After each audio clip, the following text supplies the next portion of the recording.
Lumaki si Vanessa sa isang buhay na maraming kabataan ang pinapangarap lamang. Mula pagkabata, ay halos wala na siyang mahiling na hindi kaagad na ibibigay sa kanya. Ang kanyang ama na si Captain Lorenzo ay isang kapitan ng barko na halos buong buhay ay nasa dagat. Ngunit kahit malayo ito sa pamilya, sinigurado nitong hindi magkukulang sa pera ang kanyang asawa at mga anak. Malaki ang kinikita ng ama, kaya buwan-buwan ay napakalaking halaga ng pera ang ipinapadala nito sa kanilang ina. Dahil doon, naging napakasagana ng kanilang pamumuhay. May malaki silang bahay, may mga sasakyan, at halos lahat ng gusto ng magkakapatid ay agad na nabibili. 4 silang magkakapatid at si Vanessa ang bunso. Siya rin ang nag-iisang babae sa pamilya, kaya naman mas lalo siyang kinagigiliwan ng kanilang ama. Kung may gusto si Vanessa, bagong damit, bagong cellphone, o kung anumang uso sa kanyang paaralan, isang tawag lamang sa kanyang daddy ay siguradong makukuha niya iyon. Ang kanilang panganay na kapatid na si Louie ay kilala sa pagiging happy-go-lucky dahil alam nitong hindi sila magkukulang sa pera. Hindi ito nagsiseryoso sa pag-aaral. Madalas itong nasa labas kasama ang mga kaibigan. At ang pinakagusto nitong gawin ay gastusin ang allowance na ibinibigay ng kanilang ama. Ang pangalawang kapatid naman na si Briggs ay kabaliktaran. Matalino ito at mabilis matuto. Ngunit sa halip na gamitin ang talino sa pag-aaral, madalas itong napapahamak dahil ginagamit niya ito sa kalokohan. Ilang beses na rin siyang napatawag ng kanilang ina sa paaralan dahil sa mga prank at kung ano-anong gulong nasasangkutan niya. Ang pangatlong kapatid naman na si Gian ay tila may sariling mundo. Dahil sa dami ng pera sa bahay, halos araw-araw ay may barkada itong dinadala sa kanilang tahanan. Para sa kanya, ang bahay nila ay parang isang lugar ng walang katapusang kasiyahan. Madalas ay may inuman, gandahan, at kung minsan ay tila may party na parang walang bukas. Samantala, ang kanilang ina naman ay halos walang ibang inaatupag kung hindi ang sarili nito. Mahilig itong mag-shopping, magpaganda ng buhok, magpa-manicure at pedicure, at kung ano-ano pang luho sa buhay. Dahil alam niyang may perang darating mula sa kanyang asawa. Hindi na nito iniisip ang pag-iipon para sa kinabukasan. Sa ganitong kapaligiran lumaki si Vanessa. Hindi siya masamang tao. Sa katunayan nga, mabait siya sa kanyang mga kaibigan at hindi siya namimili ng mga makakasama. Ngunit dahil hindi niya kailanman naranasan ang hirap ng buhay, para sa kanya ay normal na lamang na makuha ang lahat ng gusto. Para kay Vanessa, ang pera ay parang tubig lamang, laging nariyan at hindi kailanman mauubos. Sa paaralan, kilala siya bilang isang mapagbigay na kaibigan. Mahilig siyang manlibre ng pagkain, milk tea, at kung ano-ano pang uso sa kanilang grupo. Hindi mahalaga sa kanya kung magkano ang magagastos niya sa isang araw. Sa isip niya, isang tawag lang sa kanyang daddy ay sapat na upang mapunan ang anumang gastos. Sa paaralan, kilala siya bilang isa sa mga pinakasikat na estudyante. Hindi lamang dahil sa kanyang kagandahan at mamahaling gamit, kung hindi dahil sa kanyang pagiging palakaibigan. Hindi siya namimili ng kaibigan. Mayaman man o mahirap ay welcome sa kanyang barkada. Subalit kahit ganoon, hindi may kakaila na ibang-iba ang mundo ni Vanessa kumpara sa ilan sa kanyang mga kaibigan. Isa na nga rito si Chris, isang payat na dalaga na palaging tahimik ngunit napakasipag sa pag-aaral. Hindi ito tulad ni Vanessa na may bagong bag at sapatos halos buwan-buwan. Iisa lamang ang bag ni Chris na halatang ilang taon na niyang ginagamit. Maingat rin ito sa baon dahil kailangan pa niyang pagkasyahin iyon hanggang sa uwian. Isang hapon pagkatapos ng klase, nagpasya si Vanessa na ilibre ang kanyang mga kaibigan. Guys, tara milk tea tayo. Masiglang sabi ni Vanessa habang kumakaway sa kanila. Agad namang sumunod ang kanyang barkada na sina Pia, Patrick at si Chris. Sanay na silang ilibre ni Vanessa dahil madalas niya itong gawin. Pagdating nila sa milk tea shop, agad na nag-order si Vanessa ng kung ano-anong flavor. Order lang kayo ng gusto niyo ha. Ako ang magbabayad. Sabi niya habang inilalabas ang kanyang wallet na puno ng pera. Sandaling nag-alinlangan si Chris bago umorder. Okay lang ba talaga, Vanessa? Mahina nitong tanong. Oo naman. Ano ka ba? Milk tea lang to oh. Natatawang sagot ng dalaga. Nang dumating ang kanilang mga inumin, agad na kumuha si Chris ng isang higop. Biglang namilog ang kanyang mga mata at tila hindi makapaniwala. Wow, thank you Vanessa. Sabi niya habang nakangiti, ngunit tila may liwa sa mga mata. Alam mo, ngayon lang ako nakatikim ng ganito. Napakunot ang noo ni Vanessa bago siya natawa ng bahagya. Ang OA mo naman, Chris. Parang milk tea lang. Sabi niya habang iniikot ang straw sa kanyang baso. Napatingin sa kanya si Pia at bahagyang umiling. Hindi mo kasi alam ang pakiramdam ng isang salat sa buhay. Sabi nito na medyo seryoso ang tono. Napatingin naman si Patrick kay Vanessa bago nagsalita. Alam mo ba sa katulad ni Chris na mahirap ang buhay, yung pang milk tea mo, pangkain na nila yun ng lola niya buong araw. Natahimik sandali si Vanessa. Hindi niya alam kung papaanong tutugon sa sinabi ng mga kaibigan. Para kasi sa kanya, napakaliit lamang ng halaga ng milk tea. Hindi niya lubos maintindihan kung bakit ganoon kalaki ang pasasalamat ni Chris sa isang bagay na para sa kanya ay napakasimple lang. Pinilit na lamang niyang umiti at nagbiro na lang. Di mas okay, hindi ba? At least may milk tea na kayo ngayon. Sabi niya. Tumawa ang ilan sa kanila. Ngunit sa loob ng isip ni Vanessa ay may bahagyang pagkalito. Paano nga ba ang buhay ng mga taong kapos sa pera? Hindi niya yun kailanman naranasan. Sa buong buhay niya, kapag may gusto siya ay agad itong naibibigay. Kapag may nagustuhan siyang pagkain, damit man o kahit gadget, isang tawag lang sa kanyang ama ay sapat na at agad itong naibibigay. Kaya kahit pilit niyang intindihin ang sitwasyon ng kanyang mga kaibigan, katulad na lamang ni Chris, may bahagi pa rin sa kanya na hindi talaga makaintindi. Isang hapon matapos ang kanilang klase, masayang umuwi si Vanessa sa kanilang malaking bahay. Hawak niya ang kanyang cellphone habang kausap ang isa niyang kaibigan patungkol sa isang party na gaganapin sa darating na linggo. Excited siya dahil balak niyang bumili ng bagong damit at mag-ambag sa enggrandeng handaan ng barkada. Habang papasok siya sa kanilang bahay, napansin niyang tahimik ang paligid. Karaniwan ay may mga kaibigan si Chia na nag-iingay sa sala o kaya naman ay may malakas na tugtog mula sa sound system. Ngunit ngayon ay tila kakaiba ang katahimikan. Ma, nandito po ba kayo? Tawag ni Vanessa habang papasok sa loob. Walang sumasagot. Nang papalapit siya sa sala, bigla niyang narinig ang mahinang pagikpi. Nagmadali siyang lumapit at doon niya nakita ang kanyang ina na nakaupo sa sofa.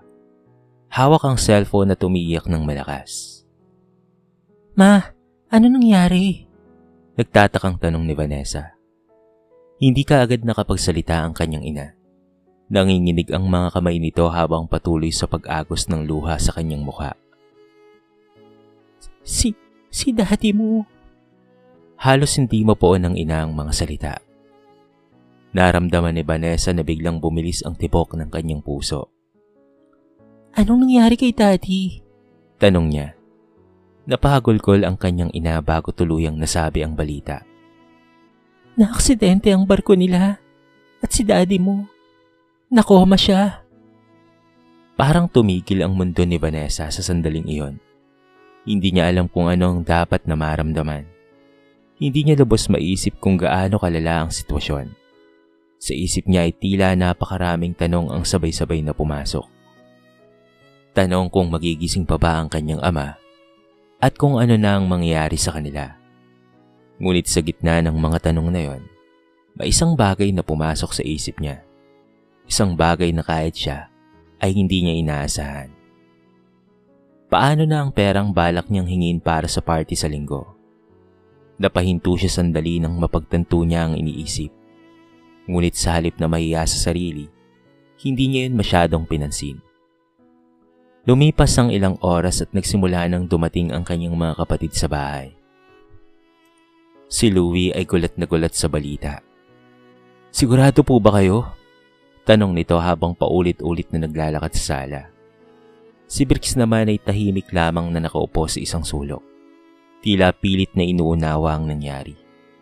Habang si Gian, nakaraniwang maingay at puno ng enerhiya, ay biglang natahimik.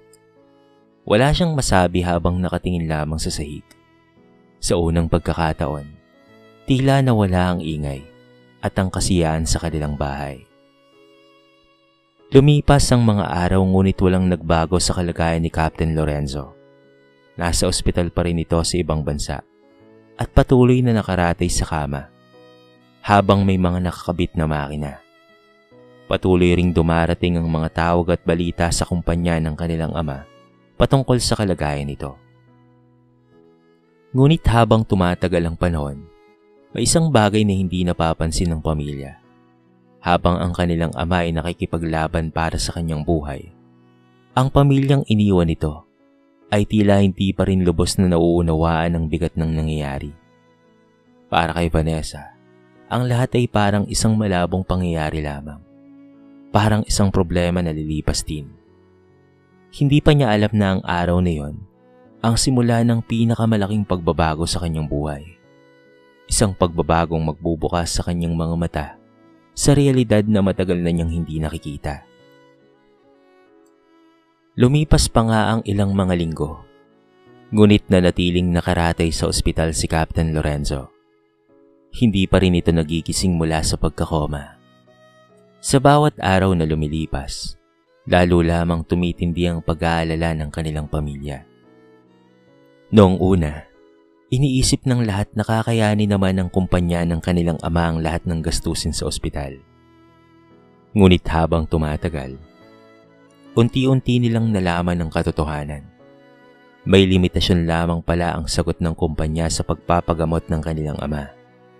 Isang gabi, nagtipon-tipon silang pamilya sa sala. Tahimik ang lahat habang nagsasalita ang kanilang ina. Naubos na ang sagot ng kumpanya sa hospital bills ng daddy ninyo. Mahina nitong sabi. Parang may bumagsak na mabigat na bagay sa dibdib ni Vanessa nang marinig niya yon. "Anong ibig mong sabihin, ma?" Tanong ni Louie. Huminga ng malalim ang kanilang ina bago sumagot. Kailangan na nating ilipat ang daddy ninyo sa Pilipinas. Sa isang pampublikong ospital. Hindi natin kakayanin ang bayaran at gasto sa ibang bansa.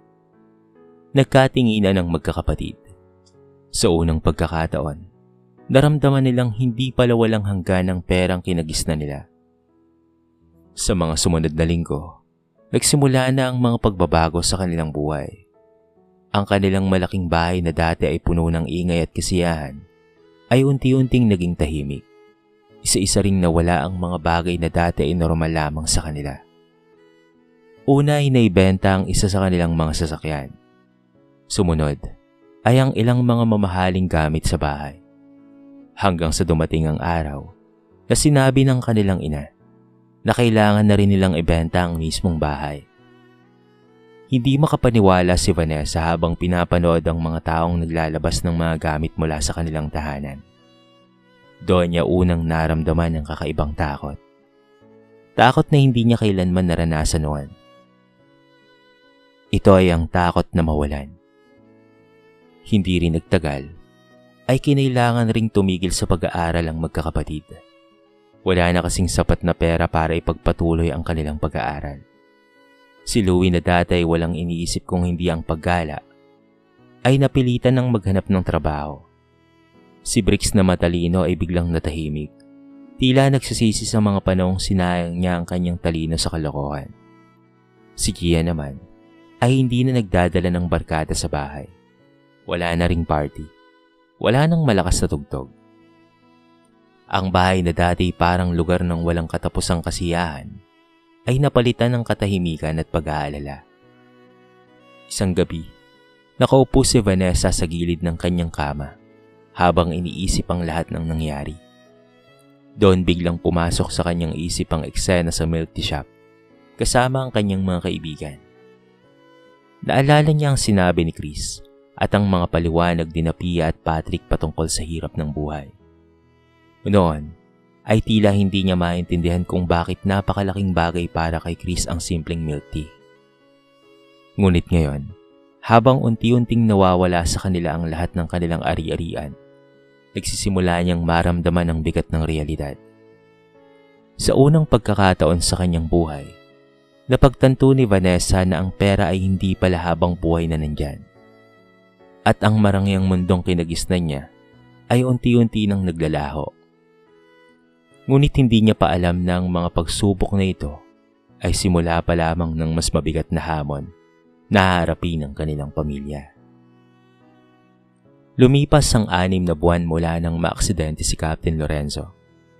Sa loob ng panahong iyon ay halos araw-araw na nagdarasal ang pamilya na sana ay magising pa ito. Ngunit sa kabila ng lahat ng pag-asa, tila hindi na bumuti pa ang kalagayan nito.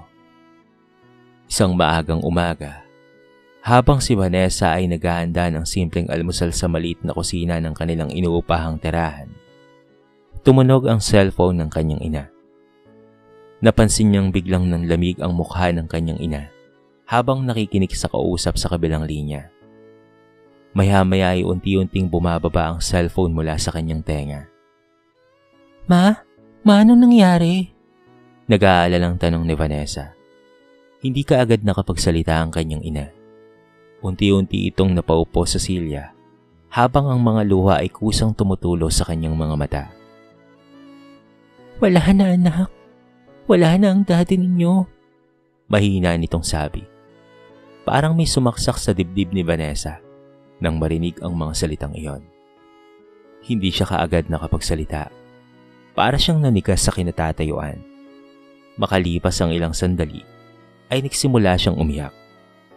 Hindi lamang dahil sa pagkawala ng kanyang ama, kung hindi dahil sa bigla niyang naalala ang lahat ng mga pagkakataong hindi niya pinahalagahan ang sakripisyo nito. Ang kanyang ama na palaging nasa dagat, nagtatrabaho ng mabuti para mabigyan sila ng magandang buhay. Ngunit sa halip na suklian niyon ang pagsisikap at pag-aaral, sinayang lamang nila ang lahat. Pagkatapos ng libing, lalo pang mas bumigat ang kanilang sitwasyon. Hindi lamang kalungkutan ang naiwan sa kanila, kung hindi pati na rin ang malaking utang mula sa pagpapagamot ng kanilang ama. Dahil wala na silang bahay, napilitan silang lumipat sa isang maliit na apartment sa isang squatters area. Malayo ito sa marangyang buhay na kinagisnan ni Vanessa. Ang dating maluwag na kwarto ay napalitan ng isang maliit na silid na halos hindi magkasya ang kanilang mga gamit. Ang kanyang mga kapatid ay napilitang magtrabaho kahit hindi nakapagtapos ng pag-aaral. Si Louie ay namasukan bilang isang construction worker. Araw-araw itong umuwi na pagod at pawisan. Si Gia naman ay naging tricycle driver. Mula umaga hanggang gabi ay nagbabiyahe ito para lamang kumita ng kaunting pera. Samantala, si Bricks ay naging ahente ng kung ano-ano. Minsan insurance, minsan naman ay kung ano-anong produkto ang kanyang naibebenta. Ang kanilang ina na dati ay mahilig sa shopping at pagpapaganda ay tila tuluyang nawalan ng direksyon sa buhay. Dahil sa matinding lungkot at pagsisisi, unti-unti itong nalulong sa pag-inom ng alak. Madalas ay tahimik lamang itong nakaupo sa sulok. Hawak ang lumang larawan ng kanyang asawa. Para kay Vanessa, tila nagbago ang lahat sa loob lamang ng ilang buwan. Ang dating buhay na puno ng kasiyahan ay napalitan ng hirap at pangamba. Isang gabi habang nakaupo siya sa labas ng kanilang apartment, tahimik niyang pinagmamasdan ng madilim na kalangitan. Doon niya muling naalala si Chris. Naalala niya ang tuwa nito sa simpleng milk tea. Naalala niya ang sinabi ng kanyang mga kaibigan patungkol sa kahalagahan ng pagpapahalaga sa maliliit na bagay. Unti-unting sumikip ang kanyang dibdib. Ngayon ay naiintindihan na niya. Naiintindihan na niya kung bakit napakasaya ni Chris sa isang bagay na dati ay tinatawanan lamang niya. Dahil sa unang pagkakataon sa kanyang buhay, naranasan na rin ni Vanessa ang pakiramdam na mawalan.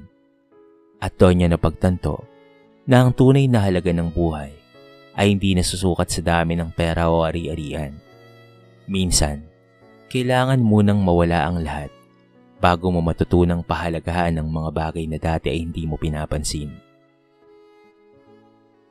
Matapos ang pagkamatay ng kanilang ama, tila tuluyan ng nagbago ang mundo ni Vanessa. Ang dating marangyang buhay na kanyang kinalakihan ay napalitan ng isang realidad na puno ng pagsubok. Araw-araw niyang nakikita ang kanyang mga kapatid na pagod mula sa trabaho. Si Louie ay umuwi na halos hindi na makatayo sa sobrang pagod matapos magbuhat ng mabibigat na semento sa construction site.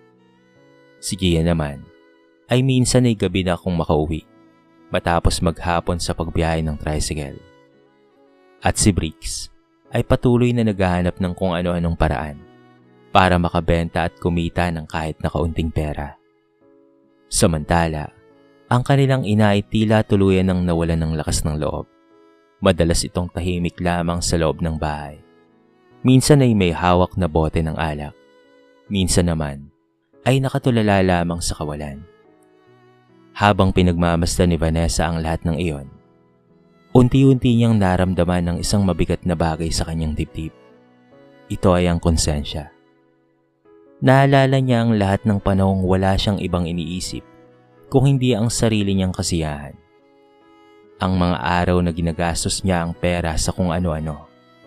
Habang may mga taong katulad ni Chris na kailangang magtipid para lamang makaraos sa araw-araw. Isang umaga, nagpasya si Vanessa na lumabas ng bahay. Hindi niya alam kung saan siya pupunta, ngunit pakiramdam niya ay kailangan niyang gumawa ng isang bagay. Habang naglalakad siya sa kalsada, bigla niyang nakita ang isang pamilyar na mukha. Vanessa? Napalingon siya. Si Chris ang tumawag sa kanya. May hawak itong maliit na lalagyan ng mga kakanin at tila naglalako sa gilid ng kalsada. Chris? May ina niyang sabi. Napansin kaagad ni Chris ang pagbabago sa kanyang itsura. Wala na ang mamahaling damit at pati na rin ang bag na dati nitong daladala. Mukha rin itong mas payat at tila pagod na pagod. Kamusta ka na? Tanong ni Chris. Hindi kaagad nakasagot si Vanessa. Sandali siyang napayuko bago tuluyang nagsalita. Hindi na kami tulad ng dati. Mahina niyang sabi. Tahimik lamang na nakikinig si Chris habang ikinikwento ni Vanessa ang lahat. Ang aksidente ng kanyang ama, ang pagkawala ng kanilang mga ari-arian, at ang hirap na kanilang nararanasan ngayon. Pagkatapos niyang magsalita, ay sandaling natahimik ang dalawa. Ngunit sa halip na kaawaan siya, ngumiti lamang si Chris. Gusto mo bang sumama sa akin? Tanong nito. Ha? Nagtatakang sagot naman ni Vanessa. Kung gusto mong kumita kahit kaunti, pwede kitang turuang magtinda. Hindi kaagad nakapagsalita si Vanessa. Hindi niya kailanman naisip na darating ang araw na maglalako siya sa kalsada. Ngunit nang malaman niya ang hirap ng kanyang mga kapatid at ang kalagayan ng kanilang pamilya, napabuntong hininga siya. Sige, susubukan ko. Sagot niya. Sa mga sumunod na araw, sinamahan niya si Chris sa pagtitinda. Natuto siyang maglakad sa ilalim ng init ng araw habang bitbit ang mga panindang pagkain. Sa unang pagkakataon sa kanyang buhay, naranasan ni Vanessa ang pagod na dulot ng paghahanap buhay. Hindi ito madali. Masakit sa paa, nakakapagod, at minsan ay may mga taong hindi man lamang sila pinapansin. Ngunit sa bawat bariyang kanyang kinikita, may kakaibang sesyang nararamdaman. Unti-unti niyang nauunawaan ang halaga ng bawat piso. At sa bawat araw na lumilipas, mas lalo niyang nauunawaan ang buhay na matagal niyang hindi nakita. ang buhay ng mga taong kailangang magsumikap para lamang mabuhay. Lumipas ang mga buwan at unti-unti ngang nasanay si Vanessa sa bagong takbo ng kanilang buhay. Ang dating dalagang sanay sa mamahaling damit, gamit, mga bag at air-condition na sasakyan, ngayon ay naglalakad sa ilalim ng araw habang naglalako ng paninda kasama si Chris. Sa simula ay nahihiya pa siya. May mga pagkakataon na may nakakasalubong siyang dating kakilala mula sa paaralan. Sa mga sandaling iyon, ay gusto niyang magtago o umiwas. Ngunit paglipas ng panahon, ay natutunan niyang tanggapin ang kanyang bagong realidad. Hindi na mahalaga kung ano ang iisipin ng ibang tao. Ang mahalaga ay nagsusumikap siyang tumulong sa kanyang pamilya. Unti-unti ring nagbago si Vanessa. Natuto siyang gumising ng mas maaga, maganda ng mga paninda at magbilang ng kinikita sa pagtatapos ng araw. Natuto rin siyang magtipid at mag-ipon. Mga bagay na hindi niya kailanman ginawa noon. Isang gabi habang nakaupo sila ni Chris sa gilid ng kalsada, matapos ang mahabang araw ng pagtitinda, inilabas ni Vanessa ang maliit na supot na may laman ng mga bariyang kinita niya. Alam mo, Chris, sabi niya habang nakatingin sa mga barya. Noon, parang wala lang sa akin ang mga pera. Kahit ilang libo ang magastos ko sa isang araw, hindi ko iniisip. Ngumiti si Chris. Ngayon, ano na ang tingin mo? Tanong nito. Ngayon, parang ang saya pala pag pinaghirapan mo. Sagot ni Vanessa. Napatingin siya sa malayo habang inaalala ang kanyang nakaraan. Ang malaking bahay, ang walang katapusang party ng kanyang mga kapatid, at ang kanilang ina na abala sa pamimili at pagpapaganda. Naalala rin niya ang kanyang ama. Ang ama na buong buhay ay nagtrabaho sa dagat para lamang mabigyan sila ng magandang kinabukasan. Unti-unting sumikip ang kanyang dibdib. Kung sana ay mas naintindihan nila noon ang sakripisyo nito. Kung sana ay mas pinahalagahan nila ang lahat. Ngunit alam ni Vanessa na hindi niya na mababago ang nakaraan. Ang tanging magagawa niya lamang ay itama ang mga pagkakamaling natutunan niya.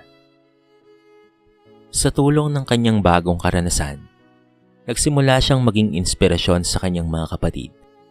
Kahit papaano, ay nakita nila ang pagbabago sa kanya.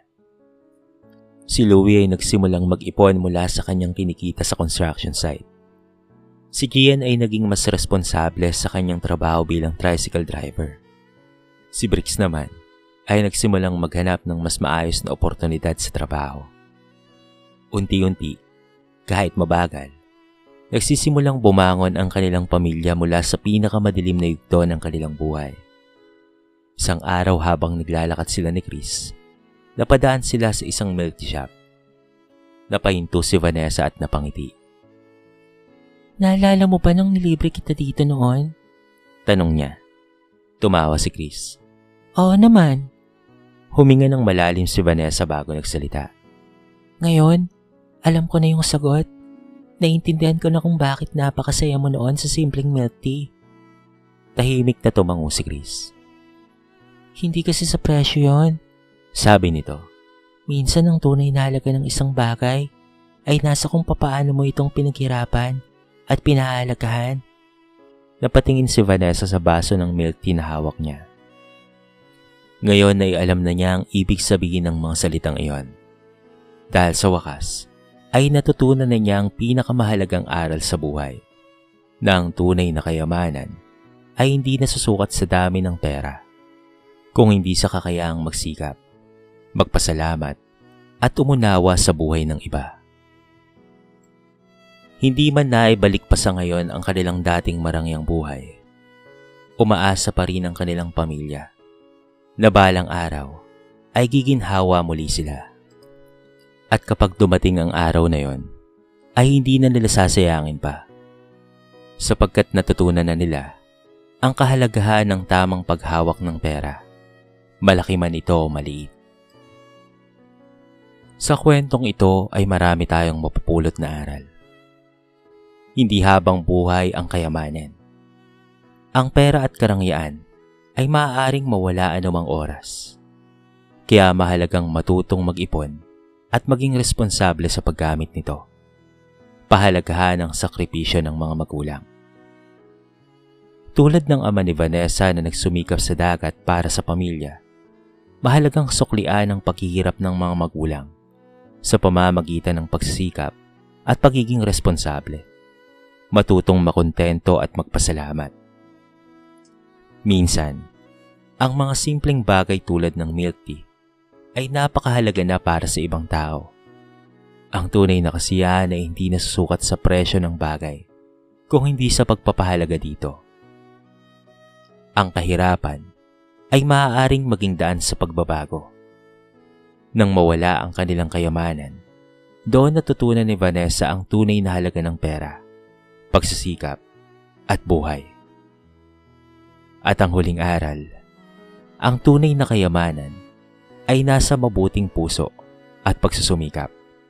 Hindi mahalaga kung gaano karami ang pera ng isang tao. Ang mahalaga ay ang pagiging mapagpakumbaba, masipag, at may malasakit sa kapwa. Dito na po nagtatapos ang ating mixing kwento sa araw na ito. Sana po ay nagustuhan nyo. At sana po ay kinapulutan nyo ng maraming aral.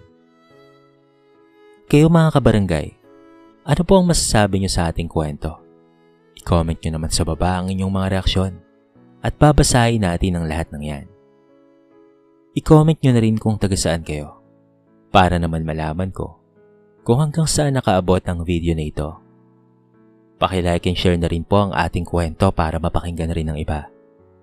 At kung bago ka pa lamang sa ating channel, baka naman pwedeng pakihit ang subscribe button at bell notification button para palagi kang updated sa mga bago nating upload na katulad nito. So paano mga kabarangay? Hanggang sa muli.